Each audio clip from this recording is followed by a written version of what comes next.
Welcome to the Times of Israel's daily briefing. Today is Thursday, May 1st, day 572 of the war. I'm Amanda Borschel-Dan here with our senior analyst, Haviv Rettig Gur, for a special Independence Day episode. Haviv, thank you so much for joining me today. Hi, Amanda. Good to be here. It is so good to see you, and I have to say, just for the record, that I am obviously the most patriotic here because I, unlike you, am wearing blue and white in honor of our flag, Kahol v'Lavan. Haviv, what do you have to say for yourself? True patriotism, Amanda, doesn't have to be worn on your sleeve. So, I'm not saying I'm secretly actually holier than thou, but It's not a secret, is what you're saying. exactly. Okay, anyway, Haviv, it's been a long time since we've spoken. You've been traveling around. I don't go anywhere, and I've missed you. So today I'm very eager to hear your thoughts as we step back in time. And we're going to try and get into the head of our first Prime Minister, David Ben-Gurion, on the day that Israel was declared a nation. We're talking about May 14th in the secular calendar, but of course, this week, today, in terms of the Hebrew calendar.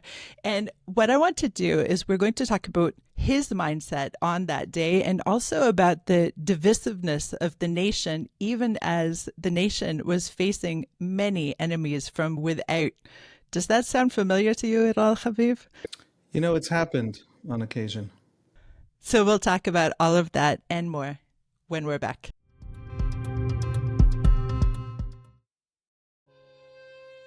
A child, a soldier, a farmer, a grandparent.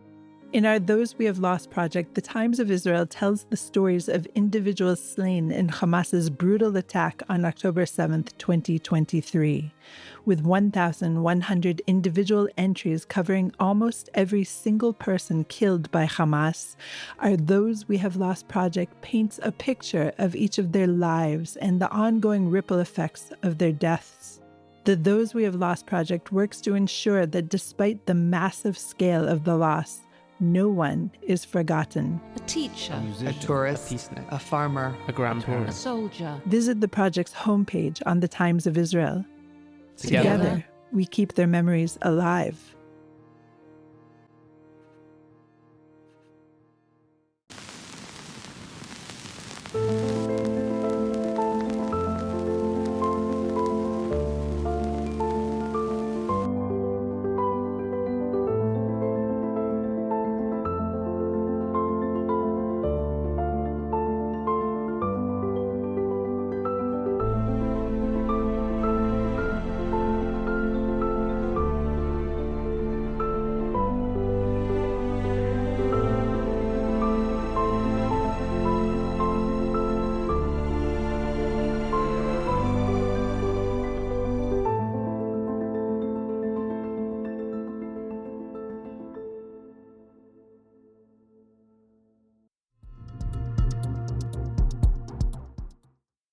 I'm Amanda Borschel-Dan here with our senior analyst, Haviv Rettig Gur. Now, Haviv, earlier in the week, two images of the handwritten diary of our first Prime Minister, David Ben-Gurion, were released. They're not actually the original pages because the original diary was lost, but it's a facsimile in exact facsimile of these diary pages. And last night, my husband and I, he's Israeli born, tried to make out the chicken scrawl that was our first Prime Minister's handwriting. Really difficult to decipher in some places. But I'm going to quote from what we were able to really recover and figure out what he said.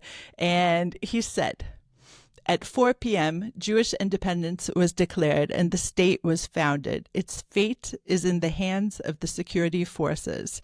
He went on to describe the difficult situation on the ground as the armies of the Arab League were invading. And he said, harsh news about armored columns of the Legion. They bombed Tel Aviv last night.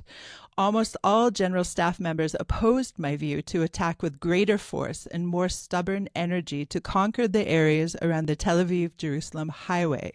I feel that they missed and are missing the conquest that will determine the fate of Jerusalem and perhaps the fate of the entire campaign. So it's really interesting that he wrote that. And in an earlier entry, he wrote, We approved the text of the Declaration of Independence. Independence declared at 4 p.m. Across the land, there is joy and profound happiness. And again, I mourn among the joyful, as on November 29th. He was talking about Kaftet ben November, which was the date of the 1947 UN General Assembly decision. So, Haviv, let's back up and talk about the mindset of Ben-Gurion as the state of Israel is declared. May 14, 1948, he declares independence. What does he know as he's reading out this declaration? He knows that war is going to break out within hours. He knows that the Egyptians, the Syrians, the Jordanians, the Lebanese, the Khawqji's forces in the north, Iraq will send columns of soldiers. He knows that they're going to invade Israel. He knows that there has already been the stage of the 1948 war called the Civil War by historians, meaning between Arabs and Jews in the land itself, before the invasion from outside that comes after May 14. That was a very difficult and very serious war. The war on the roads, as they call it, the raids and the ambushes shut off parts of the country to each other in the Jewish population. And he has these theories. The most difficult battle will be to hold on to Jerusalem. If people look at the West Bank, they will notice that it is a reverse B, right? It's a backward B. It basically follows the line of the mountains where you have to fight uphill against entrenched Jordanian positions in 48, 49. The Jordanian army is probably the best trained army in that war. It's an army led by British officers. It's an army that's quite serious and capable of fighting. The Israelis tried to take the Latrun fortress on the road to Jerusalem 4 times and failed. But they still invested a huge amount of that war's resources on the middle of that B, on holding that uphill battle to hold the line to Jerusalem. He knows that the situation is dire on many, many fronts. And he doesn't yet know what will become obvious a year and a half later, which is that the Arab forces are uncoordinated and incompetently led and cannot actually properly threaten the Jewish state, which is capable of fielding more soldiers because it just mobilized everyone down to 16 years old and up to the elderly. He knows more things than that. He knows that the Holocaust just happened, but he knows not just that it happened, he expected it before it happened. He was talking in 1937, 38, that Hitler's goal was the annihilation of Jews. And there's this marvelous 2-volume book called Arrows in the Dark, in which you could see laid out the Yeshuv's efforts to rescue Jews. The Yeshuv is the Jewish polity in the land is sitting almost helpless as vast nations and vast economies go off to this World War II, where probably 1.5 million Jews are under arms fighting the Nazis, but not as Jews, and therefore not ever able to actually rescue Jews in any or protect Jews in any coordinated way. And the Holocaust happens. Now, he's about to absorb, he declares independence in 48. Within 36 months, with even less, he's going to absorb 140,000 survivors. And the young ones, the healthy ones, from the displaced persons camps of Europe, who are still stuck in places like Dachau and Buchenwald 3 years after the war ends, he's going to send directly into battle. They're not going to have a breather. They're going to land among Jews who will die for them to protect them. For the first time in their lives, they will experience actual safety, and then be thrust into the sacrificial part of that safety, which is this war. It's a war in which 1% of the Jewish community will die in these battles. In other words, it was a war that we won because the Arabs were incompetent and uncoordinated, but nevertheless, it wasn't a war we won easily. All of these things all weigh on him as the people go out to dance in the streets. And he says the joy is not complete. You quoted, I think, from his diary entry of May 14, of the actual day of the declaration. So the day of the declaration, he says, I mourn amidst the rejoicing. That's the situation of the man who actually declared Israeli independence the moment he did so. You know, I am reminded constantly of a conversation I once had with a Holocaust survivor who has since died. And she said, Jews were born with two eyes. One is for crying and one is for laughing. And I think that is the Jewish experience in a nutshell, meaning even at a wedding, of course, there is the sprinkling of the ash on the forehead, as some do, or the breaking of the glass. There's the remembering of the destruction, obviously. But I think this moment with Ben-Gurion goes beyond that because, as you said, he could see the future before him. First of all, with the Holocaust, in which there were no Israelis to save the Jews. And then, of course, now that there are Israelis, the understanding that all surrounding this new Jewish state, everyone would be attacking us, was so evident to him, obviously. But what is more troubling to me, perhaps, and this is another Jewish leitmotif, is that the divisions from within almost torpedoed the very young Jewish state. And of course, we've seen that around the destruction of the Second Temple, of course, if you want to go back that far, if not even before, right? And of course, we're seeing that now. But talk about the divisions that were among the Jewish leadership, even of this moment. It wasn't just Ben-Gurion. There were other voices in play here. Yeah. Ben-Gurion leads the socialist factions. Mapai, Mapam, they basically break down into the Haganah fighting force of essentially Mapai. Institutionally, it gets complicated, but basically that's who the Haganah is. And Mapam's, they're the more communist party, are basically the leadership of the Palmach, of the more elite strike forces of the Haganah. Every political faction has a militia. And over on the other side, his opposition, his opponents, are organizations like Lehi, organizations like the political party Chirut of Menachem Begin, who would become opposition leader to him and to generally the Mapai government for the first 29 years of the state's existence. Now, they have their own etzel, their own militia. And the etzel is really important in the battle for Jerusalem in that period.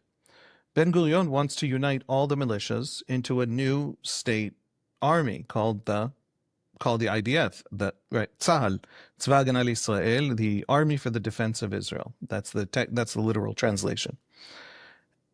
The problem is that on the other side, these other militias that are deeply connected to different political factions think that their forces are sacrificing the most because they're fighting in the most difficult battle in the siege of Jerusalem and things like that. And they have their own coordination networks, their own smuggling networks, their own armaments, their own everything, their own personnel. And they are smuggling weapons to the forces in Jerusalem that they don't want to be swallowed up into the Haganah. Their people sacrificed for these weapons. There's a ship coming in with weapons called the Altalena. And the Haganah is demanding, or Tzahal is demanding, that these weapons go to the one army. There will only be one army, otherwise you don't have a proper state. And there was a fear by Ben-Gurion. A lot of countries are founded in those years. I think in that decade there are 20 countries founded. And more than a few descend into various kinds of civil war. More than a few have these factionalisms. And Ben-Gurion needs it to be a proper country that stands on its own 2 feet. So the Chirutnikim, Menachem Begin, won't allow these weapons to just be dissolved into the general IDF. And Ben-Gurion won't allow there to exist, in the middle of this war, a separate faction arming itself, smuggling its own weapons, not actually under the command of a single fighting force. And that leads him, by late June, within a month of the Declaration of Independence, there's a battle on the beaches of Tel Aviv between 2 pieces of this new state, of the Zionist movement, of the new fighting forces of the state. And people who are essentially Palmach, although they didn't go in uniform, they didn't go as Palmach to the beach to fight. There was a sense that something very bad was happening and it wasn't an official Palmach operation. Open fire on the Altalena, which explodes, is set on fire, and people are killed from the Etzel. And this is a moment that is one of the darkest moments in the history of Israel and is remembered that way each year when this event is commemorated in an official state ceremony. because it's the moment where civil war could have happened, right at the beginning, right at the birth. And it's one of the greatest moments, therefore, in the history of Menachem Begin, of this right-wing leader, who Ben-Gurion genuinely believed was a nascent proto-fascist and a danger to the country. Begin goes on the radio. First of all, he goes into hiding. Then he goes on the radio and he says, there won't be a civil war. And the Etzel folds into the IDF. And they become a loyal opposition. And Israel becomes a democracy. That's a moment that the decisions of two people could have taken the entire history of Israel and the entire soul of the country in a radically different direction. That he is also aware of on May 14 when he's declaring independence. That divide and the need to build a country that bridges that divide. We're going to go to a short break. Israel Bonds, the heartbeat of solidarity, the powerhouse of support. When the Israeli-Hamas war hit, Israel Bonds stood tall, proving we're more than just an investment, we're a lifeline.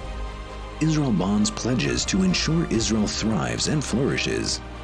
Investing in Israel Bonds isn't just a financial move, it's a declaration for resilience, strength, and a better future for Israel. Join us and let solidarity echo through generations. And we're back. I'm Amanda Borschel-Dan here with Haviv Rettig Gur, our senior analyst.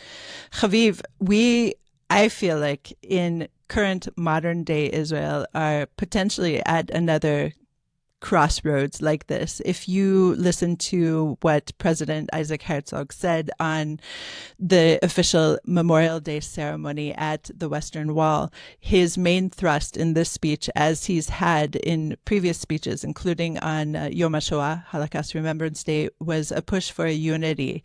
His voice is very strongly pushing for unity among the divisiveness in the political echelons, but it's not only there. It's really fraught right now. There are so many different threads that are unraveling in terms of the unity of our social fabric. And I wonder if you can speak to that and give a little comparison to this moment that we were just discussing back in June 1948. I would say that in a sense, they're similar. We're grappling with similar questions of grief and loss. The debate, for example, over whether to go to a hostage deal with a permanent ceasefire, which many Israelis, more than half of Israelis want, versus seeing the war through to the end of Hamas, at costs that Hamas is setting. That debate is agonizing. You have people begging for their own family members held hostage to be brought home. And you have people begging for their fathers and brothers and sons who died in this war not to have their deaths be meaningless by leaving Hamas intact and having another war in 4 years. And so these debates are real and they're profound. And there's a deep divide. There's real anger, I would even say sometimes it crosses into hatred. You see it on the eve of Memorial Day. Last night, the Reform Synagogue in Ra'anana was hosting a ceremony of sort of a binational commemoration ceremony in which the families of fallen soldiers and terror victims on the Jewish side meet with or have a video conference with, it was a whole ceremony with the Palestinian side and Palestinians who have lost family in the course of the conflict. A lot of people are very angry with this ceremony and have been for many years. Right. Just to mention, the ceremony has been going on for 20 years now. It's every year it's something controversial. It takes place in Tel Aviv, but it is screened in places all over the world, really, and especially in Beit Jala. There's another focus of the ceremony over in Beit Jala, but of course Palestinians, for the most part, are not able to enter the state of Israel, especially during holiday periods, without a kind of special permit. And as far as I understand it, just one Palestinian woman was on stage in Tel Aviv. Please continue, Haviv. Yeah. At the screening in Ra'anana, a mob stormed the synagogue and was violent and attacked people. That sense that the country is dividing into the fringes are taking over in many places, and there's an anger and a bitterness, and that sense of a divide. I have to say that is reminiscent of 48. That was the power of the 1948 divides. They genuinely thought of each other, the different sides within the Jewish polity that was just founded, as genuine dangers for the future, and some had coordinated with the British against others, right? And so there are. But I think that at the same time, the divide feels the same. The sense of loss alongside the great gratitude for what we have feels the same. But there's something fundamentally different, and that fundamentally different thing is our strength. Israel today is immensely strong, vastly stronger than its enemies. Over the last year and a half, we've had a natural experiment in that regard. Our enemies told us explicitly to our faces, in ways we could not look away from, that they plan our destruction no matter what, at any cost. And Israelis believed them.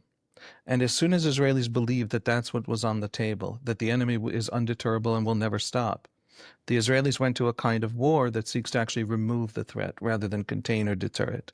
And our enemies, one after the other, are shattered. The Iranian regime today is seen as deeply fragile, and everybody knows it, and it is trying to compensate for it with ridiculous bluster. The Hezbollah, what happened to Hezbollah? Hamas in Gaza isn't uprooted and defeated, but Gaza is trapped in Hamas rather than Israel trapped in Hamas's strategy. There's no future for Gaza, no rebuilding of Gaza. Nobody knows how to do that as long as Hamas is there. And so the Israelis are absolutely not in the same position they were in 1948, which could have gone a different way.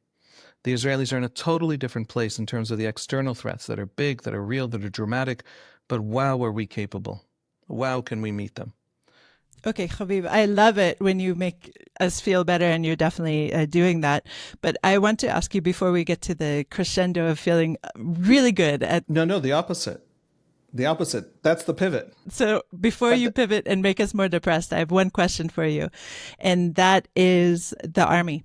Okay, the IDF, which, as we mentioned in 1948, when it was just starting up, it was a political entity as well, because, as you said, it was founded mostly by the Haganah, and only after this terrible Altalena Affair tragedy, really, a massacre, a tragedy, really, did it become a unified force. And for decades, actually, it was a unifying force as well.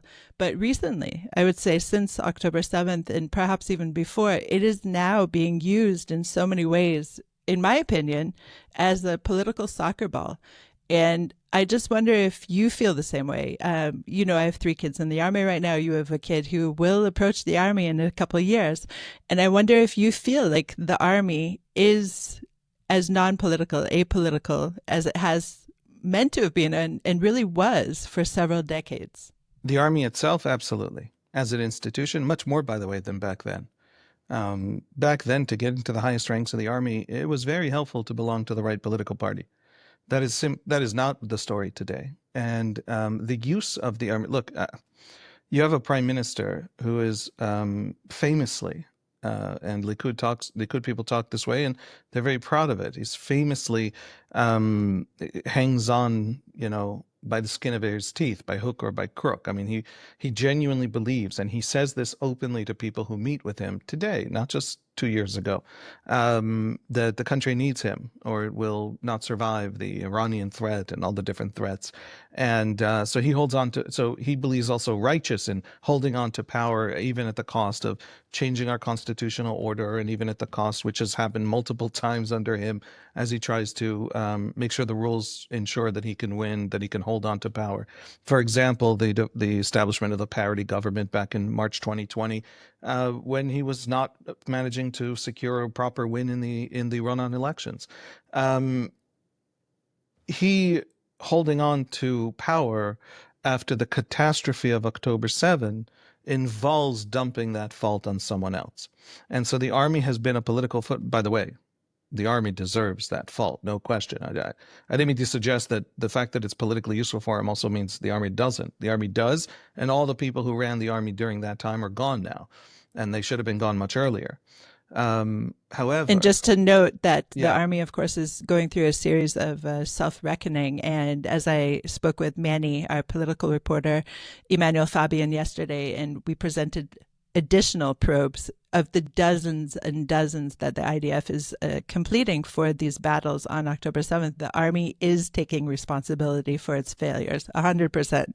Right. And but the question of making sure it all the fault, the strategic fault, not just the tactical fault, all lands on the Shabak, the army, has become a political football because it is a question of Netanyahu's survival. And so in that sense, the army is politicized, but it's politicized as a political football. But I have to say, that's kind of natural. In other words, a defense budget is a political question. Whether the army is capable of meeting, the geostrategic needs of the government is a political question. Whether the army intelligence believes one thing and it more closely matches the regional diplomatic evaluations and analyses of one side or another in the political system is a political question. And so in that sense, the army was never not political, but it was actually a deeply political institution, deeply loyal to party, informally, but nevertheless in a very real way in the socialization of generals and how you find the generals and appoint them for many, many, many years. And that's not true today. So I do think the army is, in that regard, Israel's much better than it was back in the 40s. I mean, one hopes every country is better in many fundamental governance ways than it was in the 40s. Okay, so you made me feel better, as a On that small thing. byproduct on that small thing. Great. So thank you. And I'm sorry if I interrupted you earlier, so please continue with your pivot. Alongside that immense strength, that means that these two challenges, the internal divide and the war, the outside war, the enemy outside, today they have a very different relative strength. And so the enemy on the outside is much less threatening simply because of our own strength, not because the enemy doesn't want to exterminate us. These are Hamas, Hezbollah, Iranian regime. They don't, beat around the bush on this question. But they can't, and they can't even remotely. And in fact, we are the ones who have the agency in that regard because we're so much more competent than them and technologically advanced, and they're overseeing essentially the demolition of their own polities. People should Google the water and energy and shortages in Iran and the drug use in Iran and just all the different measures of a nation in essentially collapse. And that means that the thing that really threatens us most at the moment is the internal divide, which is intense, which is amplified constantly and very intimately by social media algorithms, which is manipulated in ways by the political forces, the very things that are happening in every democracy, in the United States, in Canada, in Britain, in France, in Germany. They're happening in Israel. But the divide is unpleasant, feels bad, costs, things in welfare policy or healthcare policy to an American.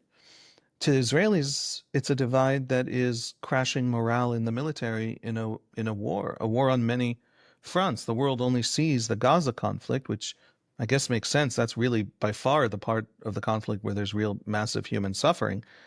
But the actual threat to Israel and the actual place where soldiers have to think and deal and fight and reservists are going in is much, much wider and broader. So the internal divide is now the major threat. And in that regard, the bad news is we don't have that leadership.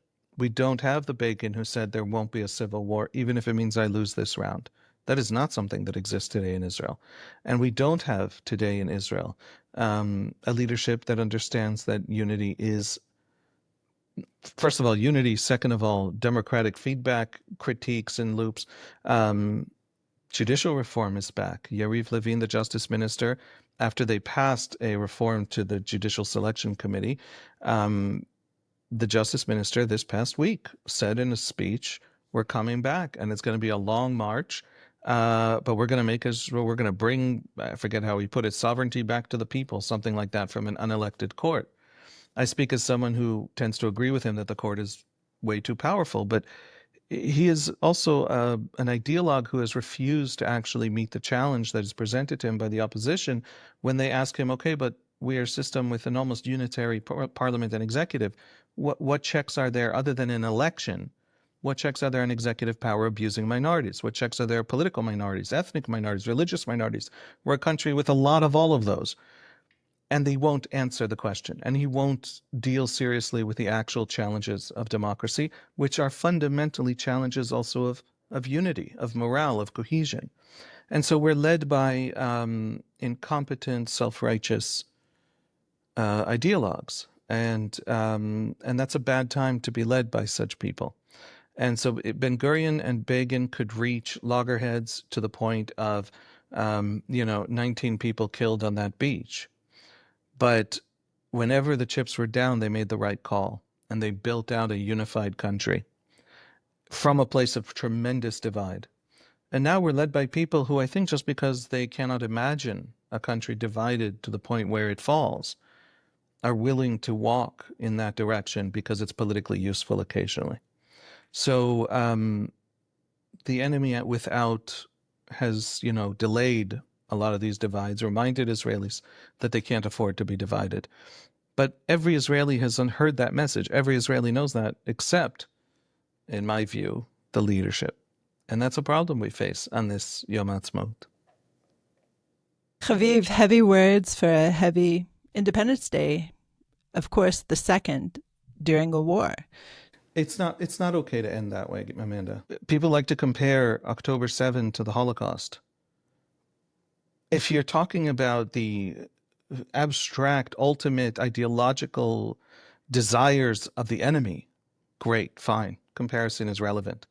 In every other sense, it is a ridiculous and totally counterfactual and ahistorical comparison.